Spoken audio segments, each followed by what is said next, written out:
Welcome back, everyone, to Chasing Prophecy on the Oracle Talk Radio Network, coming to you live from Pittsburgh, Pennsylvania. I have John Ventry back in the house. He's our featured co-host. How's it going, John? Good. Every day above ground's a good day. Yeah, that's what I say every time we're alive. You know, getting out of bed, I don't know. Sometimes I hate this time of year. Just going to say it. I hate it. But, I'm going to try to hang in there for the rest of this winter. I keep dreaming. The last 3 years, Decembers have been very cold. I mean, colder than February. I don't know what it is. I know. I can't handle it. I went out because I have a new puppy. What the heck is this? Is that my hair that's doing that? What the heck is that? Where is that? Elvira. Yeah, this is my gray.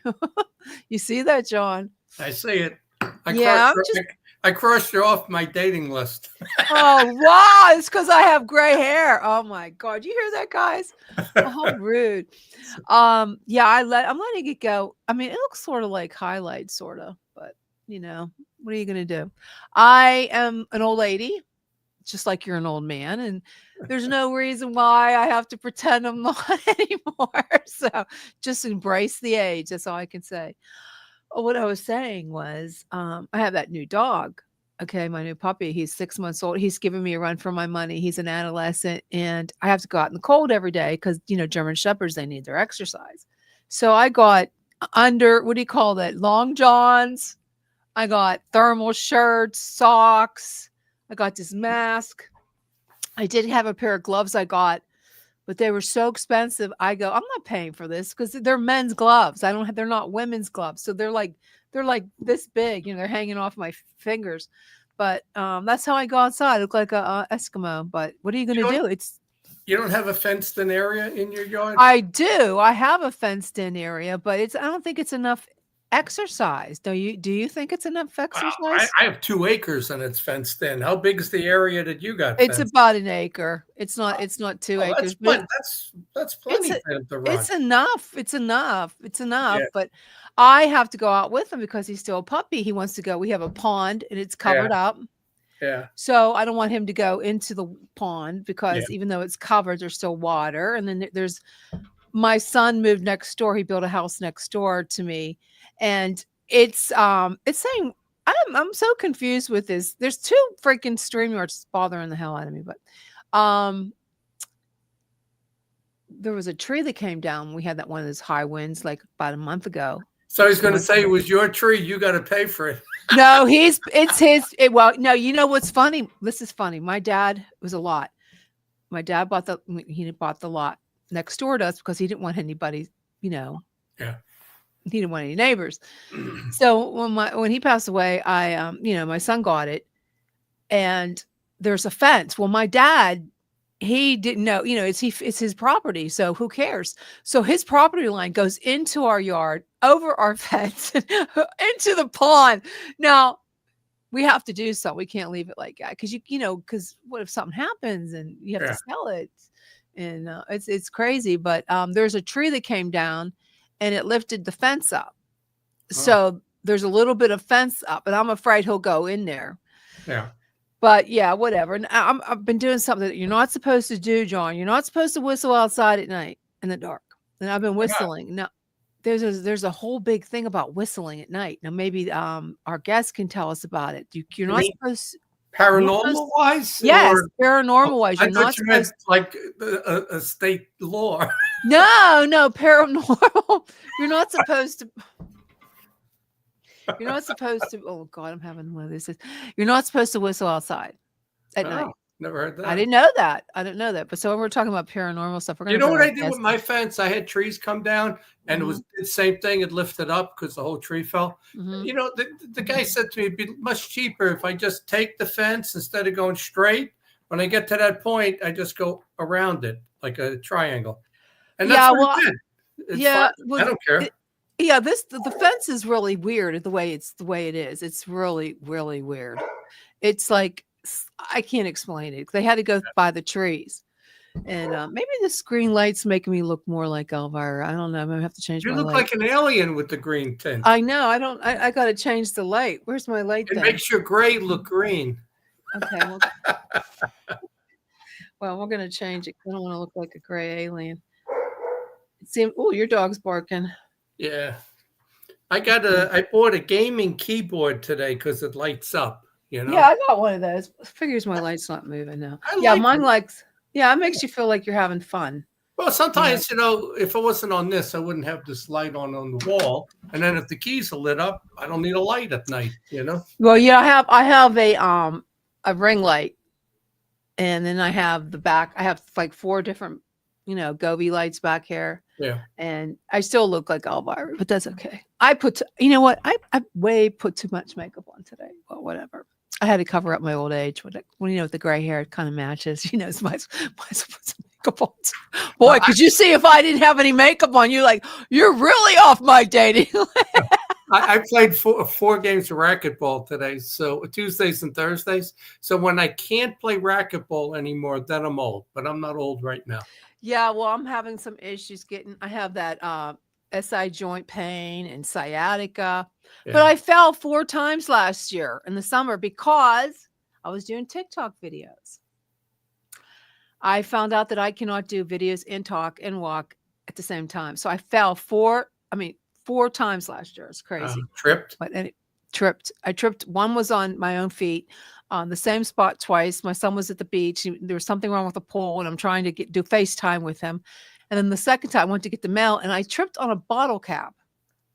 Getting the mail. Yeah. So I'm trying not to. I'm trying to stay out of the hospital with any kind of surgeries or anything like that because I do not believe in them. But I've been doing a lot of stretches. So, but the cold weather does not help. Does not help. Okay, let's get our guest on. Okie dokie. And we're excited because we have Eddie Ravenscar. That's a cool name, from the Creepy Coffee podcast. Ravenscar. And his podcast, his show blends true crime. We tried to do that once, me and Tom, urban legends, paranormal investigations, and with a comforting aroma of coffee culture. So we're going to bring him on, and we're going to talk all about he's dealt with haunted houses, unsolved mysteries, America's most haunted coffee shops. That's cool. Forgotten crimes. So we're going to head and bring him on. And then we're going to also talk about, like I said, we're going to go back to 3 Eye Atlas, and we're going to talk about the show, Age of Disclosure. So welcome to Chasing Prophecy, Eddie. Awesome. Thank you for having me. It's nice to meet you guys. Yeah. Did I screw up your last name? Or nope, you said it right. Is that your stage name? That's my persona. Yes. Ravenscar, if you will. That's cool. That's cool. That's cool. So, fellow. My nickname is Eagle Scar. Eagle Scar. I'm not even going to go down that road, but thank you for having me. Yeah, I tried to get an episode. I couldn't. I usually use Share to, I don't know if you ever used Share before to, download. Sure.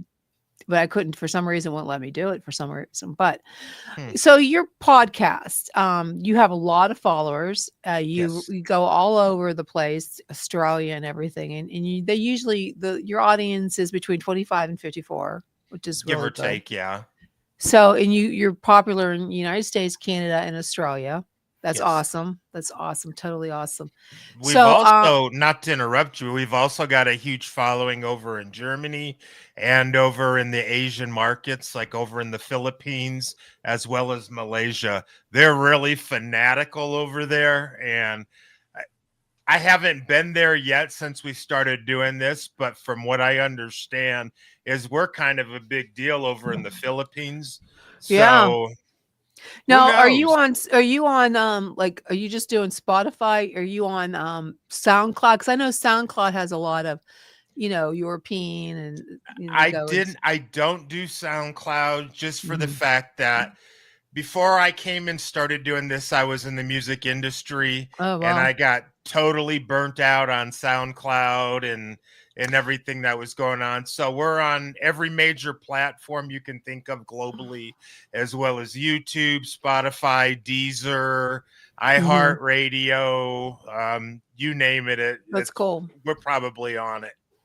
That's awesome. I find that really good. I know you can't monetize on SoundCloud if you're a podcast. That's why I was asking you that. So maybe. But anyways, Eddie, take us back, okay? Okay. How did Creepy Coffee begin? Was there a single moment or an experience in your life that sparked the whole idea? I know how he did it. He went to Starbucks and he saw $7.99 and it floored him. It scared the hell out of me. That's yeah. right. Yeah, it's expensive. Actually, it kind of goes with your story about being ill and not liking surgeries and everything. Yeah. I've always been involved in the paranormal growing up. I'm from just outside of Cleveland, Ohio, and we've got a lot of crazy stuff that happens out there. So growing up, I was always part of it. And throughout my years, I kind of went ghost hunting here and there and never anything seriously. Well, in the last 13 months, I've had to have three major heart surgeries. Oh my. And it's kind of put me down. And while I was down, I couldn't have coffee, which was killing me in itself because I love coffee. It's just phenomenal. And I was watching horror movies, and my sister that lives in Las Vegas, she knows everything about everything when it comes to horror movies. And we were talking one day, and I just said, you know what, I'm going to do a podcast on something I know. It's nothing that's going to create a lot of stress, and I don't care if anybody listens or not. I'm going to do it on two things that I love: coffee and horror and true crime. And it just started and developed there. And one day I did an episode on the movie Longlegs with Nicolas Cage. Yeah. Yeah, exactly. And it just exploded. I don't know why. I know from the industry prior when I was working with that, I do have quite a following from that. But I never promoted Creepy Coffees. I never really cared if anybody listened. It was just something for me to pass my time and to get my curiosities and my creativity going again. And here we are. Here's a suggestion. Yeah. Why don't you actually produce coffee and call it Creepy Coffee? Yeah, you know what's crazy? Cool. We do. We just got our own brand of coffee, congratulations. which launched last week. If you go on our website in the top right corner, it'll say Roasters. If you click on that, it takes you right into Creepy Coffee Roasters, where we roast our own coffee. Wow. And we're That's packaging awesome. it and we're shipping it out. So congratulations, that's awesome. I just joking around when I said that. Be That's a careful what great you joke idea. for, Yeah. because I'm well ahead of you. If So I- That is awesome. if you're a coffee lover, afterwards or during, send me your address and I'll send you guys some coffee. Cool. Do you do awesome. decaf? Do you do decaf or no? Not even on a dare. All right. I'll send you my address. Absolutely. I just want to say a shout out to everybody who's just joining us. We have Rick Young. We have, I think these are your followers. I can't pronounce the name. ACKAL Warner. Joe, how you doing, Joe Fox? Good to have you on. Yeah, if you can share the link, that would be great. Like I said, we're broadcasting on many different platforms. And the more you share, the more we. Hi, Joni. How are you? Hi, Joni. The more you share, the more we grow. Okay, so that's how you got started. Okay, that's it. cool. Yep. Oh, now, And it's taken a life all its own. that's awesome. I mean, so you cover a lot of haunted locations. Okay, Correct. what's one place that's truly stuck with you after you went there? It's Mansfield Correctional Facility in Mansfield, Ohio. Not the new prison, but the old prison that was built in the 1800s.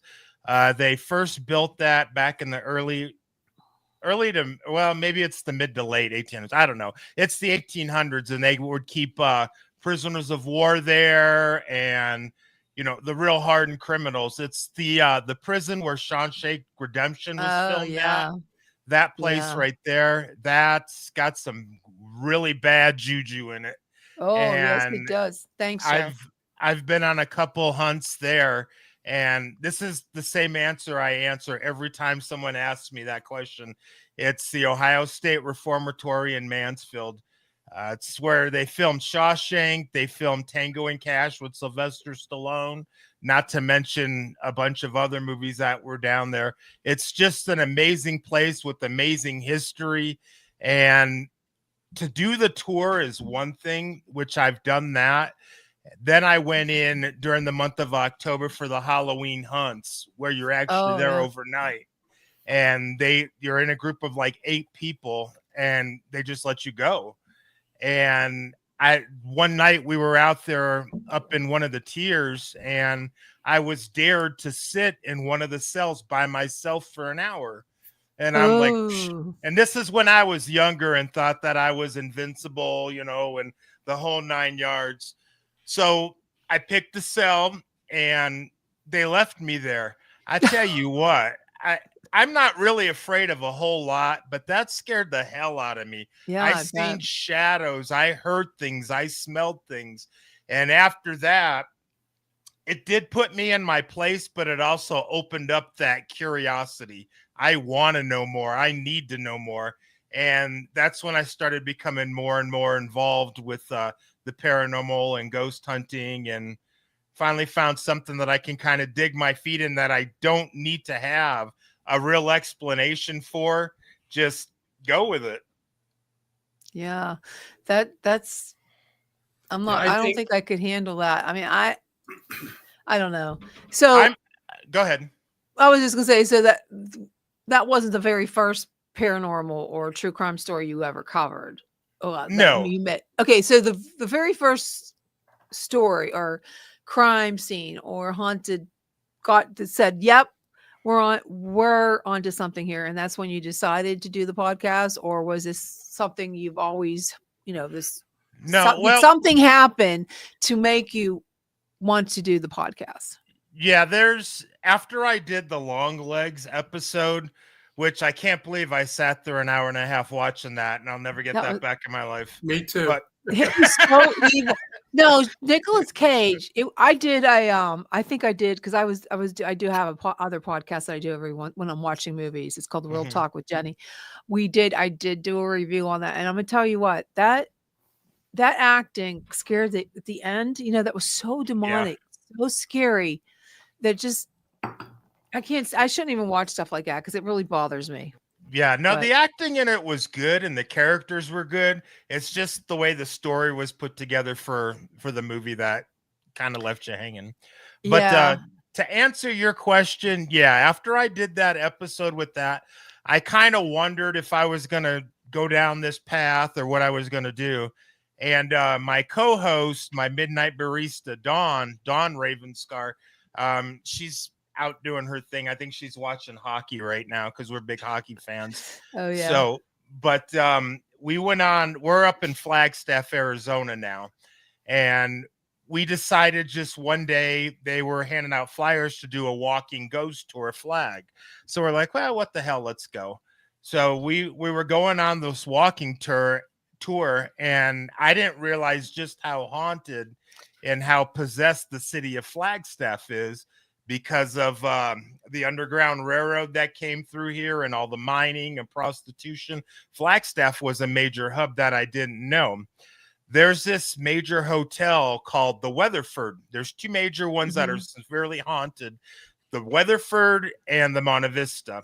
Well, we were going by the Weatherford, and we were hearing this story. Our tour guide was telling about this little boy named Algernon that died at the Weatherford. I don't remember how he died or why he died, but he died at a very young age, him and a little girl, which is a whole nother story. But for the life of me, I could not remember the name Algernon. So we listened to the story and everything. For the next hour and a half on this walking tour, I keep trying to say his name, Algernon.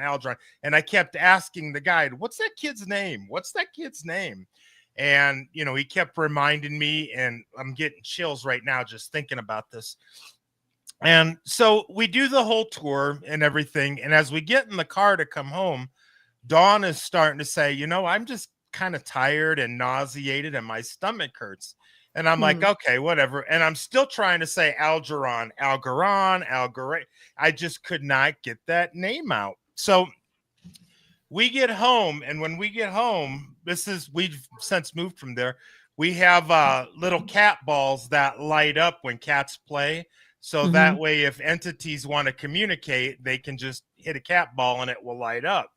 So we had them in our bedroom in front of our TV.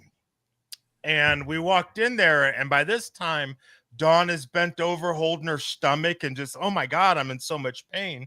And we couldn't figure out why. Well, the TV in our bedroom wasn't working either for whatever, and I can turn it on, but it would go to the wrong channel and everything was going crazy all over the place. And the little cat balls started to light up like somebody was messing with them. And again, this is one of those things that you just can't explain. And so I took a step back and I looked around and I realized, and I said, okay, if I'm saying your name wrong, Algeron, or however you say it, I mean no disrespect by this. I'm very curious and I'm just very interested in your life and what had happened to you. And I'm sorry. And as soon as I said I'm sorry, the cat ball stopped lighting, the TV started working, and Dawn come out of the bathroom and lay down. She goes, oh my God, I feel so much better. So I think Algeron followed us home that night because like it. I think can I say pissed off? Yeah. Okay. I think I pissed him off because he thought I was making fun of him when really I wasn't. And he attached himself to us. And I was like, oh, there's just so much more that I got to get my hands into now. And that kind of was like the catalyst for everything else that's gone on. I've done interviews with people, and my back door right there will swing open by itself, and all kinds of crazy things will go on. It's because it doesn't faze me. I welcome it. I want it. And when things happen around me, I'm like, yeah, cool. But what's funny is with Dawn with me, she doesn't mind doing this. She just doesn't want anything to happen to her. And that's where everything goes to. All the entities, all the lights flickering, all the doors, they go straight to her. Yeah, it's a blast. We went up to Milwaukee, to Shaker's Bar and Grill up there, which was once owned by Al Capone and was the hangout of Jeffrey Dahmer. Oh, wow. They still have his chair there. It's really kind of cool. And we went on the tour there into the basements, and there's actually 2 bodies that are still cemented down underneath there. And every time I would ask a question or have the dividing rods, nothing would really seem to happen. But as soon as Dawn took him or asked the question, they would start going crazy. Because they know she's scared. Yeah, exactly. I've got a picture of her and I standing in front of Shakers. We did a selfie with my iPhone. And you know how on iPhones, if you press the picture and you hold it, you'll get like 3 or 4 seconds. Yeah. Well, we did that. And on one of the selfies, you can see 2 eyes on Dawn's chin. Oh, wow. And come up over her face, cover her face, down, and then disappear. And I didn't think about it, but I should have sent it to you. It's absolutely freaking amazing. Yeah, you should have, but that's okay. I have a quick, so you're doing all these different cases you've covered. Burger, Chef, Santa Cruz, murders. So would you say that one was the one that stood out most, or was there another one that would still haunt you to this day? Well, if you go back a little farther, there's a one called, I think it's Don't Ask Tom or something about Tom. And this is when I was younger and I lived in Utah. There's that and the Nabokowski murders that there's also there that from when I was younger back in Ohio that they really kind of affected me, and I did stories about them. But to me, the one that sticks out the most is the one Tom. I can't remember what the title is. It's something Don't Ask Tom or Don't Wake Tom, but it's on there. So when you're digging into these old crimes and urban legends, what clues or patterns jump out at you first or most? Like, is there patterns or? clues that you look for? Well, now everything is already kind of broken down for you, so you really don't have to be the big detective or the sleuth. I like going for the ones that are, I don't want to say unsolved, but lately that's what it's been because I've been Yeah, the unsolved working mysteries. right with a lot of paranormals, like Nancy. Gosh, I can't think of what her last name was, but True. anyway, no. No, but her interview is under our part where it says coffee talk on my page. Nancy Orlin Weber, they called her the spirit detective, and she's helped solve multiple murders and unsolved mysteries up in New York. I've been talking a lot with her, so she's kind of teaching me along with the clairvoyancy and all that. So it's really kind of cool. Yeah. But the one thing that I've learned is it's always a stupid mistake that gets them caught when, like the murders and stuff like that. It's always something dumb. And I hate to throw his name in the hat, but we'll just say Brian K. I mean, as smart as that individual was, the case is fascinating. And my heart goes out to the victims' families and everything. But if you look at it from a scientific standpoint and from a teaching aspect, the case is fantastic. It's phenomenal. You've got this guy who's working toward his master's degree. You've got this school that's refusing to let him get his master's degree. And then you've got all the other nonsense that goes on in his world. And it's just the perfect storm brewing. The signs were there that all of his teachers were saying that if this kid gets his master's degrees, there's going to be a whole lot of problems. And if you look at the case itself, you can actually see if anybody's taken, what is that, Crime 101 or whatever, everything he's done was give a background for people who don't know about this guy. Can you give a little short, like Brian Kohlberger? Yeah. Whoops, I said his name.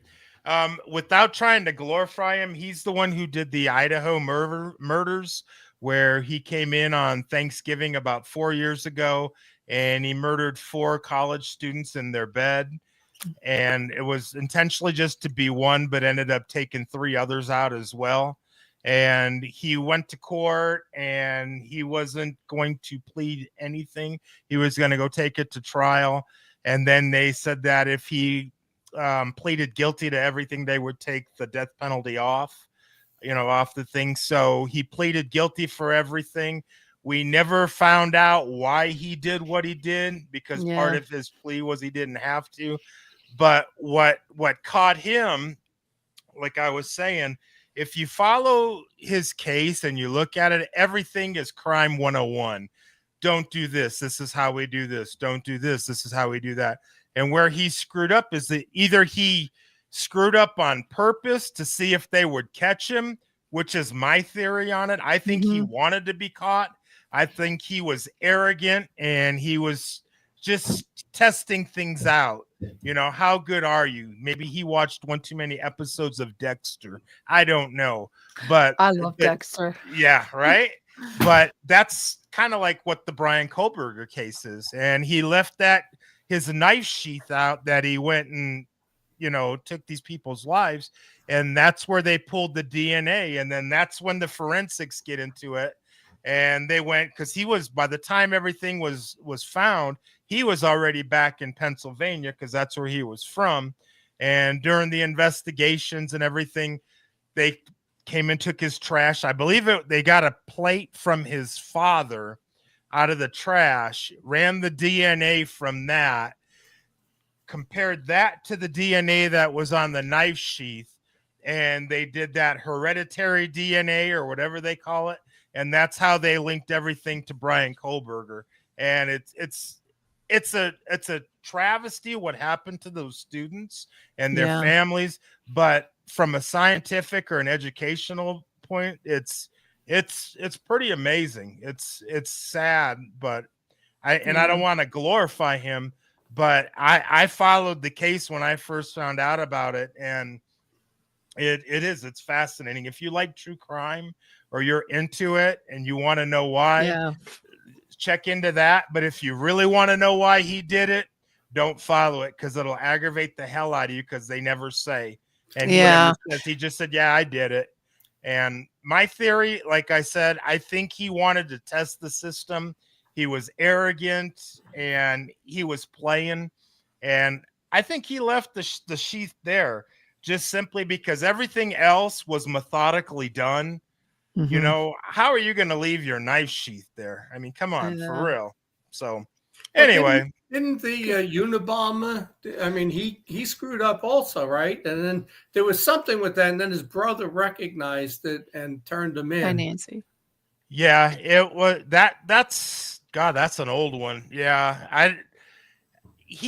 There was something on one of the letters that he sent, or one of the codes, that I think he got a little bit too cocky, and they compared that with one of the witnesses and the hoodie, and like you said, his brother recognized and said, well, maybe this is. Yeah. And, that's kind of like the same thing with the Ted Bundy thing down in Florida, how he got caught. His girlfriend recognized him on America's Most Wanted and, turned him in. You want to hear a short story? My ex-husband's brother, this was back in the very early 90s.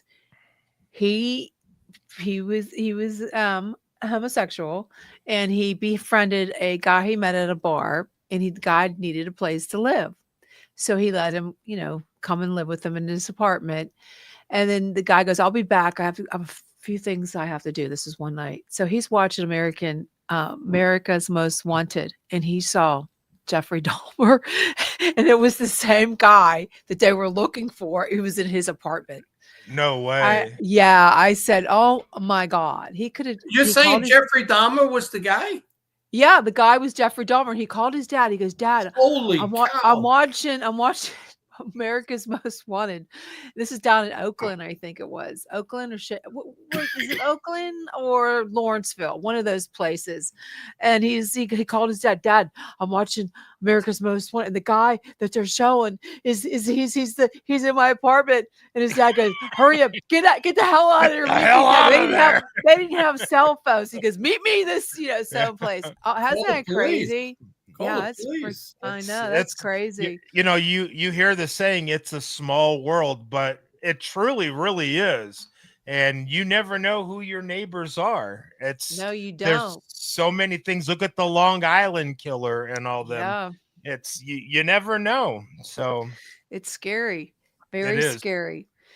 So let me ask you something. So how do you blend? Do you think adding, because scary stuff is scary. Do you think when you have coffee, is that comforting? Is that where you think that's a good idea? Is that how you got the idea? I mean, because if you think about it, you're sitting in your house, you're telling scary stories, and what's more comforting than a hot coffee? Exactly.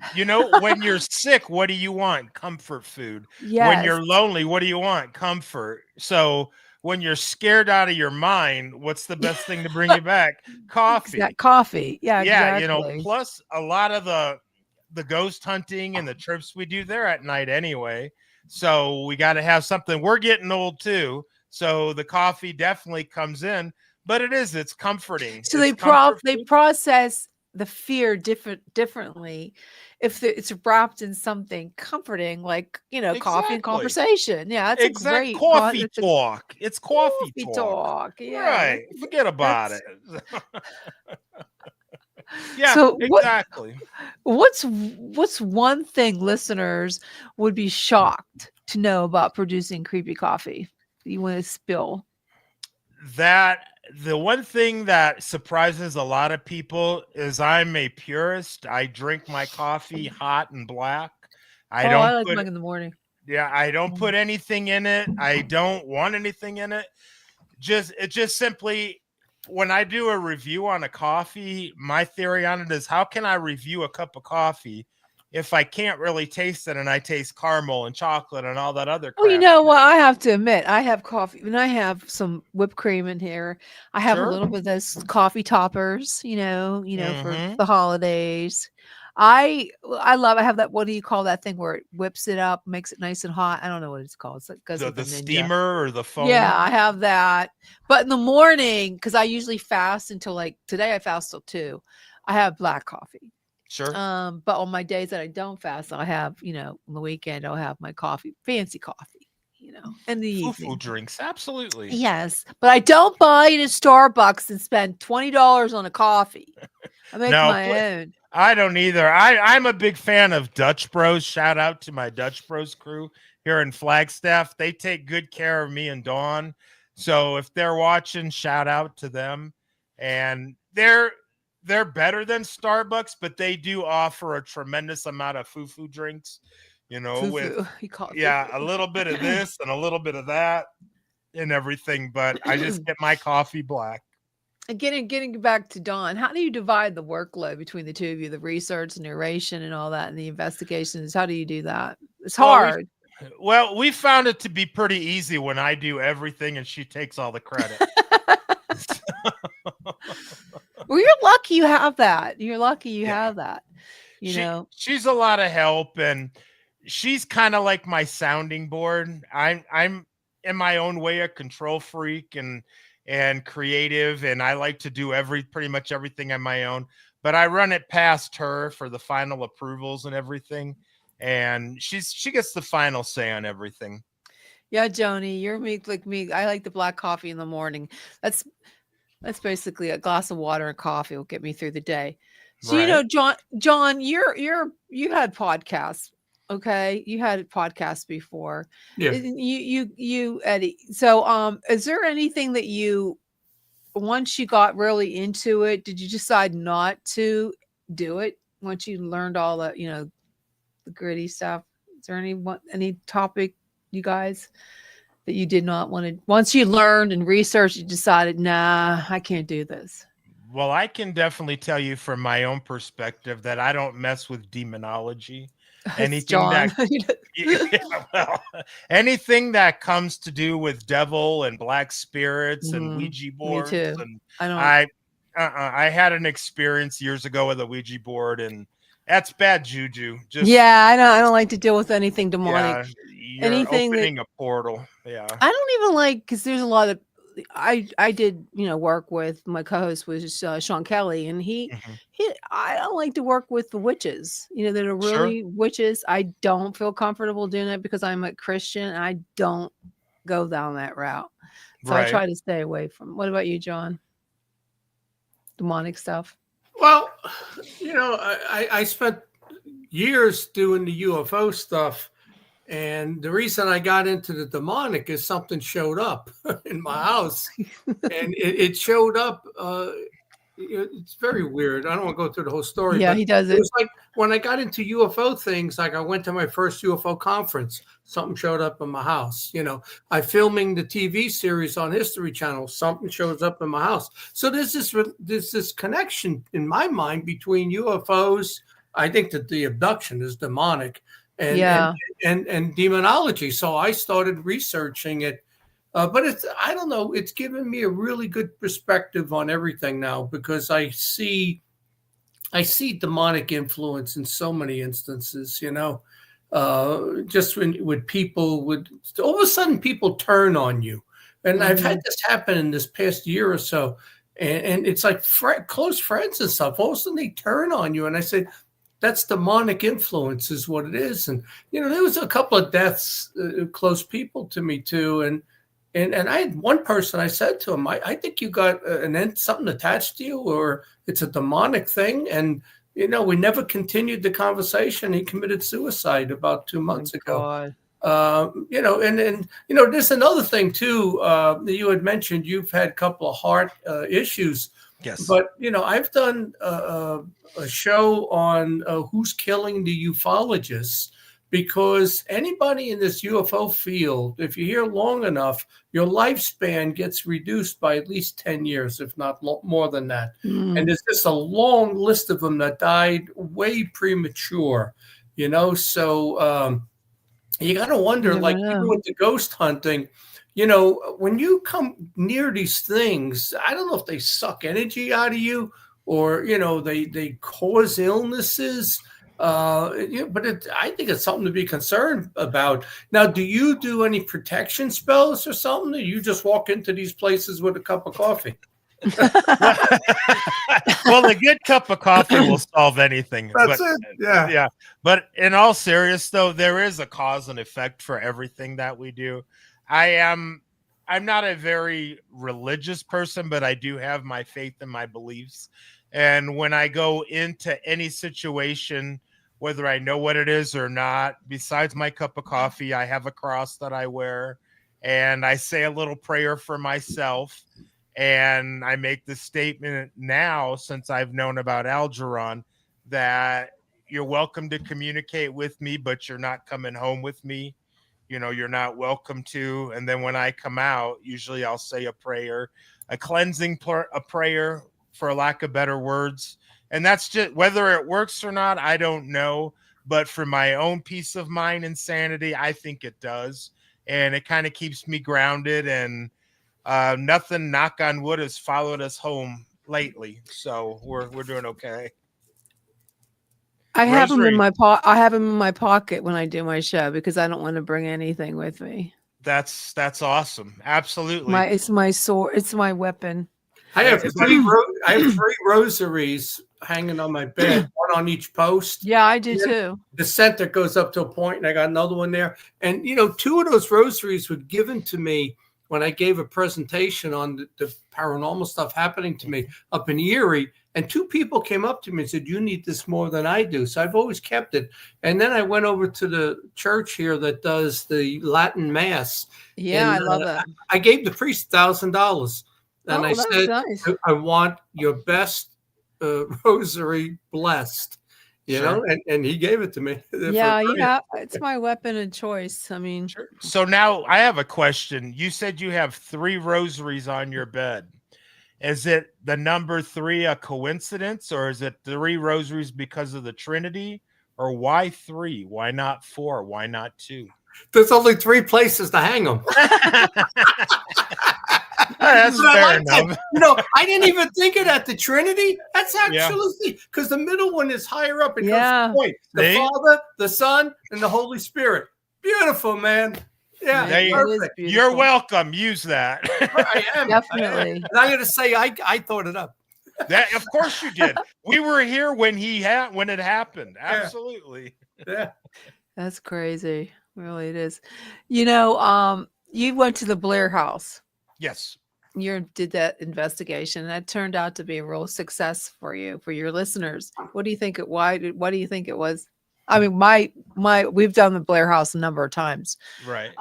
Sean Kelly had an investigation there. We actually did a live there.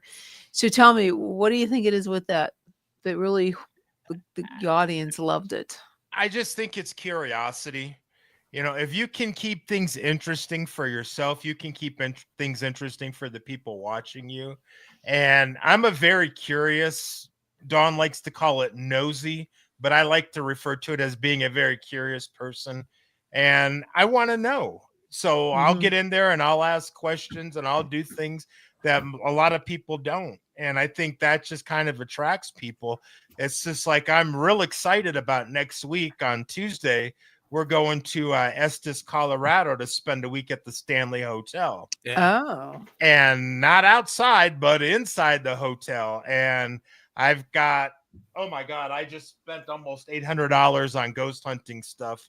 So I've got the little porta cameras and the EMF meters, and are you going to do your show from there? Yep, absolutely. That is cool. I'm going to do a live show, and then I've also got friends of mine, Ryan and Chris, I believe his name is Chris, that live in Denver. They do the Roasted Snow Horror Podcast out of Denver, and they're coming to meet me up in Estes, which is about an hour away. And the 4 of us are going to go out and go tear some shit up. So. Well, that sounds like a fun night. But before we move on to the updates on all the other stuff, we're going to do a little fun thing. So if you could have coffee, okay, with any ghost, a spirit, or an infamous crime figure, who would it be and why? Wow, that's a tough one.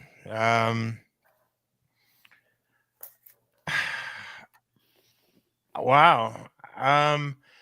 You're probably not going to know who it is, but I would like to have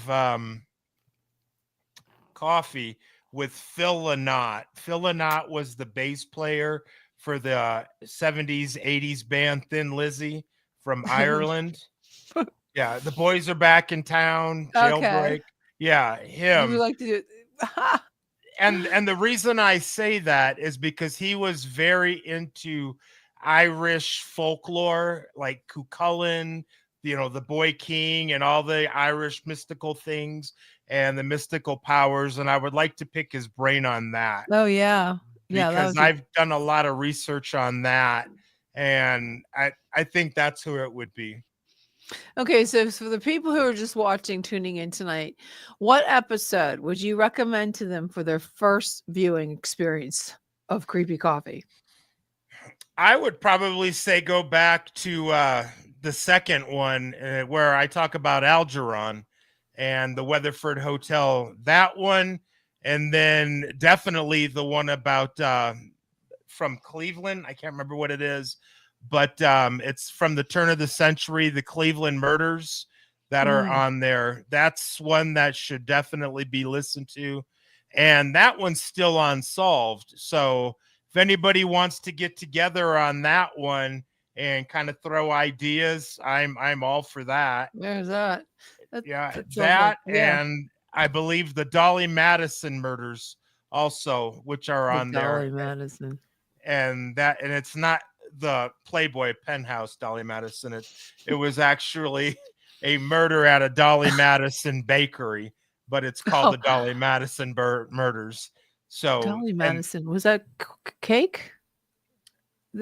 Cakes, yes, they had cakes, bread, pitas, just regular bakery stuff, kind of like a bread store. One of the outlets. You're back east, so I know you know what bread outlets are. Yeah, and it's kind of like what that was, the Dolly Madison store where they had day old stuff or overstock. Yeah, I remember that. Good old days. So finally, your tagline says, "Drink deep, stay awake, stay creepy." What does that really mean to you? The deep part is always be curious, always want to know more, always keep looking for the answer. Regardless if somebody tells you no, there's a million of other people out there that are waiting in line to tell you no, but one will tell you yes. To do that, stay caffeinated.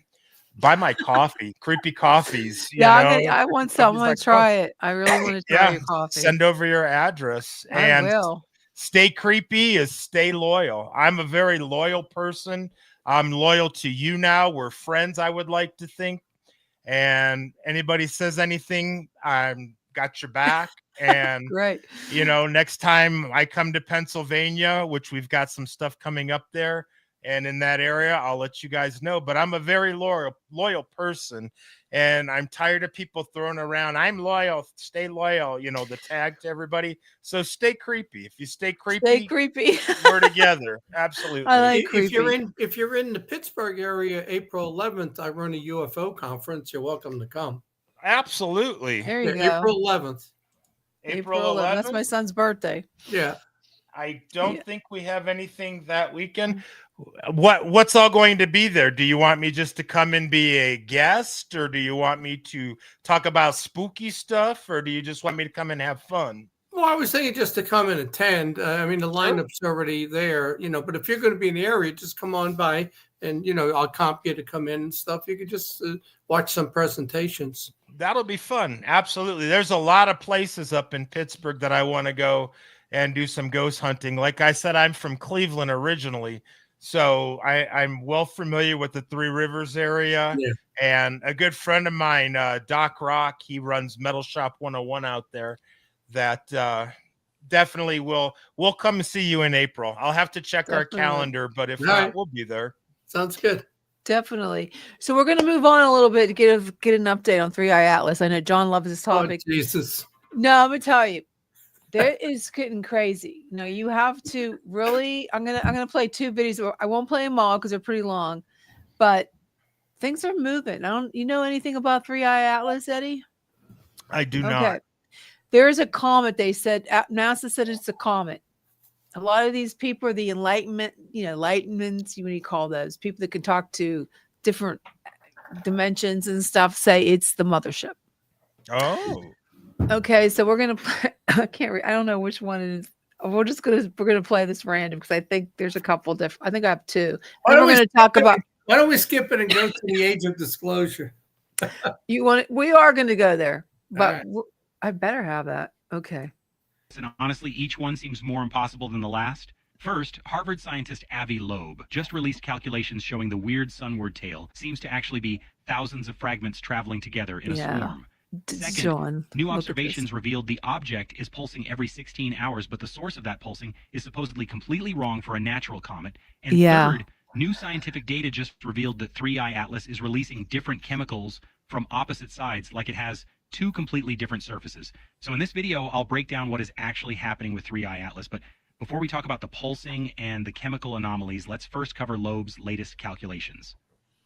So as you probably know, 3i Atlas has this tail that points toward the sun. Look at the tail. We call this an anti-tail, and we've been seeing it around 3i Atlas for months now.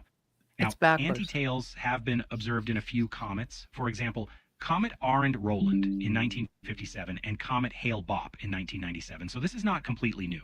But in those previous cases, we figured out the anti-tails were optical illusions.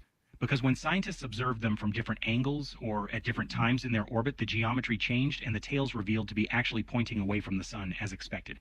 But with 3i Atlas, we've been watching this structure for months at different viewing geometries and different phases of the orbit. But the structure stays there, and that persistent stability across so many observations is much harder to explain.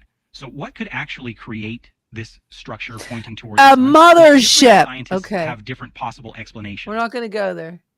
Okay, we're not going to go there. We had repeated instances of... Oh, wait. I want to do the other one.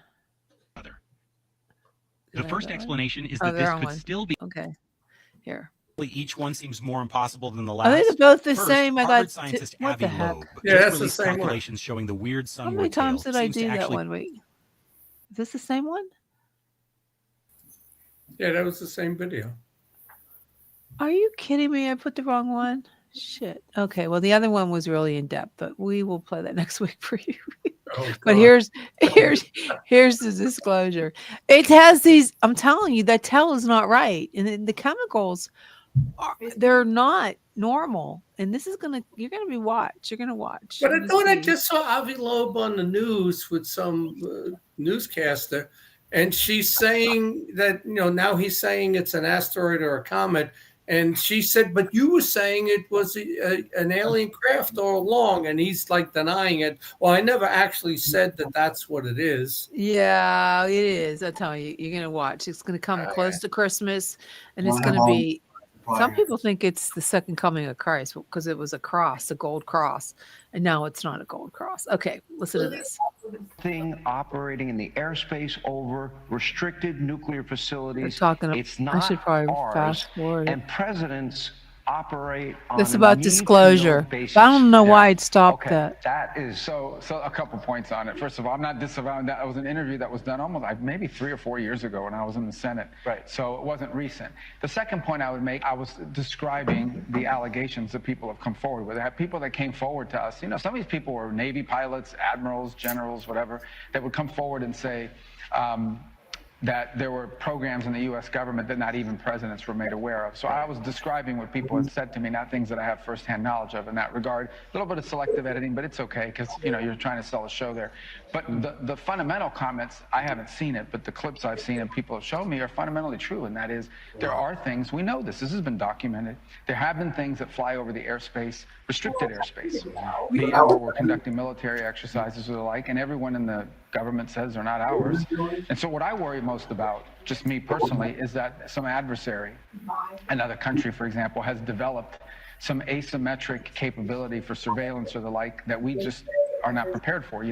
We're looking for missiles and fighter jets, and they're coming at us with drones and balloons. Yeah. I remember, when NORAD turned on the radars and started looking for balloons, all of a sudden they spotted a bunch of balloons flying overhead. 90% of them were innocent, things. A couple of them were Chinese.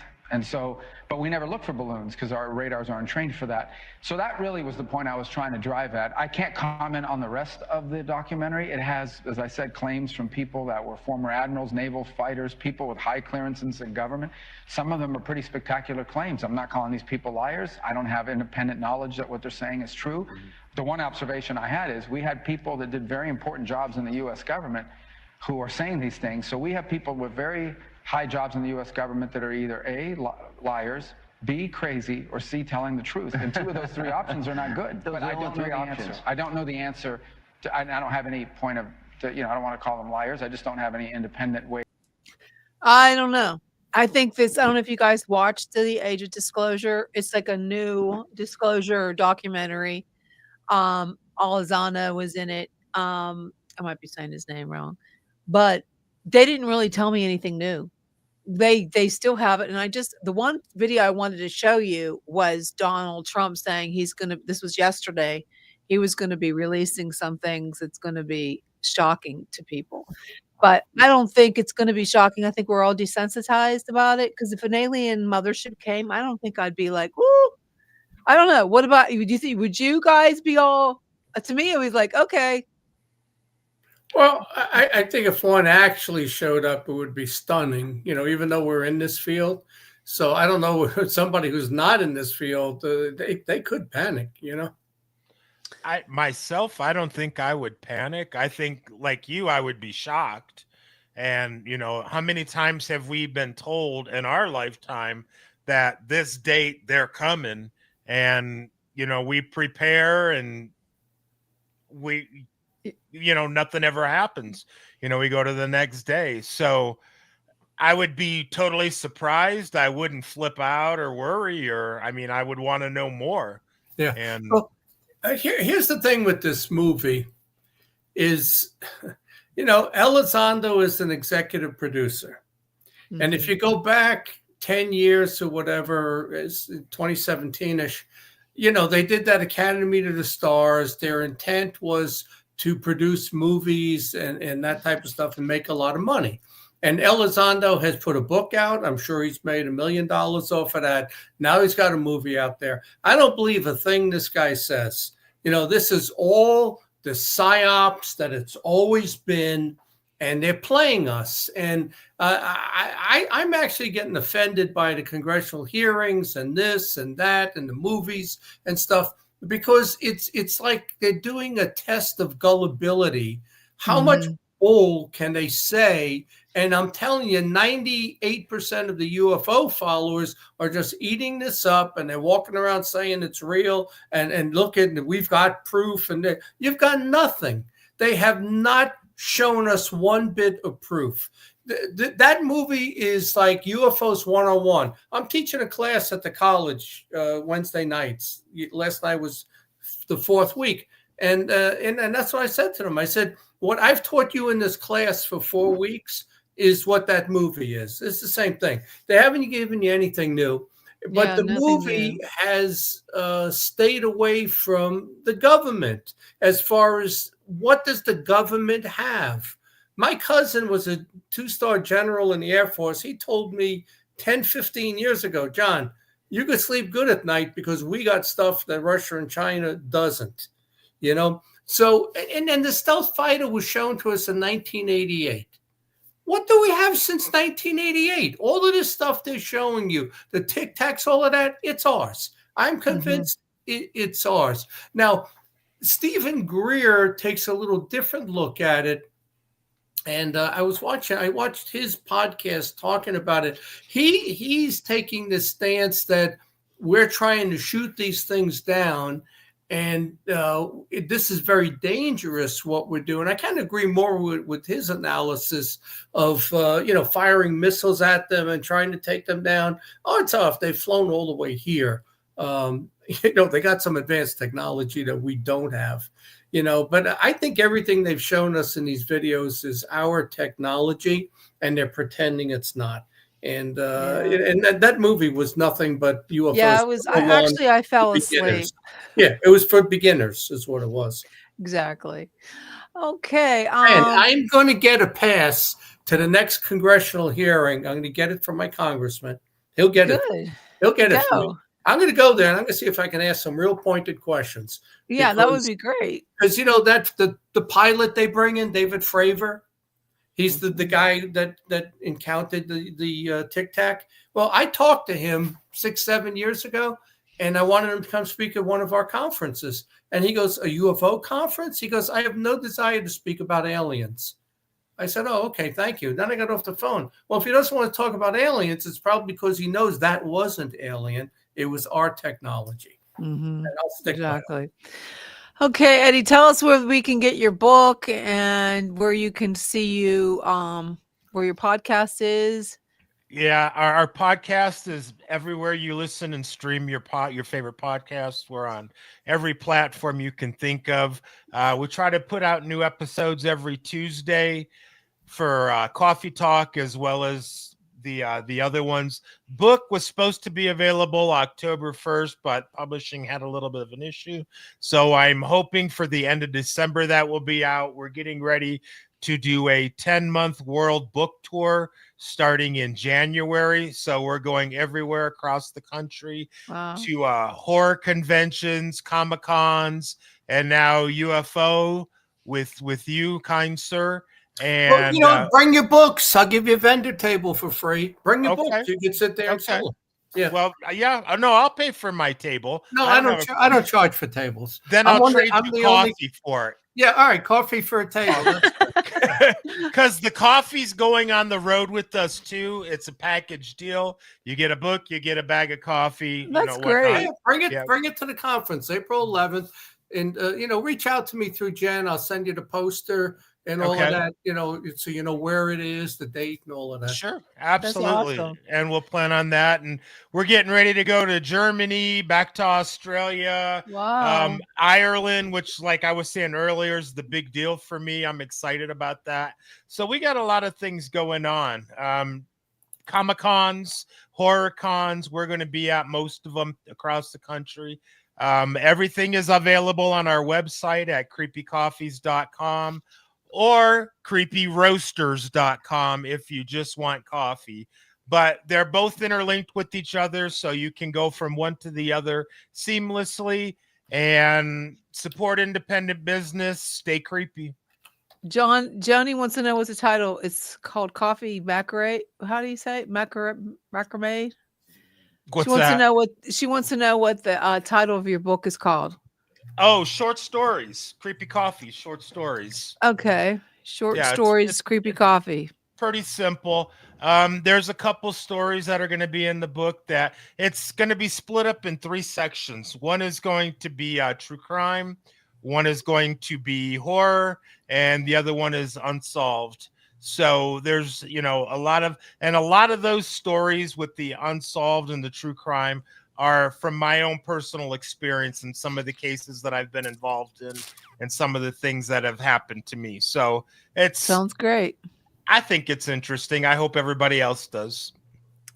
Well, thank you everybody for tuning in today and chat. Thanks for chatting with us too. We'll see you next week on Chasing Prophecy. Have a great night. Thanks for tuning in to Chasing Prophecy Radio, where nothing is beyond the scope of normal. Be sure to check us out on Facebook and YouTube for past episodes, live streams, and more. And if you'd like to be a guest or reach out, email us at chasingprophecyradio@gmail.com. Until next time, keep looking beyond the shadows